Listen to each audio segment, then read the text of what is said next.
ఇది కార్గిల్ యుద్ధంలో ఒక మాట. ఇద్దరు తీవ్రవాదులు అక్కడ నక్కారు ఉన్నారు అని తెలిసింది మన సైనికులకి. వీళ్ళలో ఇద్దరు కొండ ఎక్కుతున్నారు. ఎక్కుతూ ఉంటే మధ్యలో అక్కడి నుంచి ఏదో చప్పుడు అయింది, అవతల నుంచి వచ్చినట్టుగా. ఆ చప్పుడు రెండో వాడు విన్నాడు. ఏమిటో తెలియలా, అది విని అర్థం చేసుకునే స్థితిలో లేరు, ఎక్కుతూనే ఉన్నారు. కాసేపు అయ్యాక మొదటి వాడు రెండో వాడిని టైం ఎంత అయింది అని అడిగాడు. చెప్పాడు. అప్పుడు రాత్రి 12:15 అన్నాడు. అన్నాక ఒక పావు గంటకి అతనికి స్ఫురించింది, ఇతని చేతికి వాచి ఉంటుంది కదా, నన్ను టైం అడుగుతున్నాడు ఏంటి. అతని మనసులో ఏదో అపశకునం భావన కలిగింది. కానీ అన్నా టైం ఎందుకు ముందెక్కువ అన్నాడంతే, చెప్పలేదు.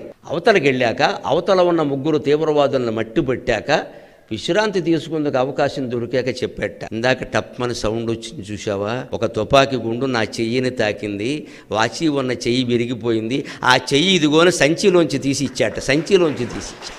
వేలాడుతున్న చేతిని తెంచేసి సంచిలో వేసుకుని మళ్ళీ పర్వతం ఎక్కిన సైనికుడికి ఏం చేస్తే రుణం తీరుతుందమ్మా, ఏం చేస్తే రుణం తీరుతుంది? మన బిడ్డలకు వాళ్ళ పేర్లు పెట్టుకుంటే రుణం తీరుతుందా?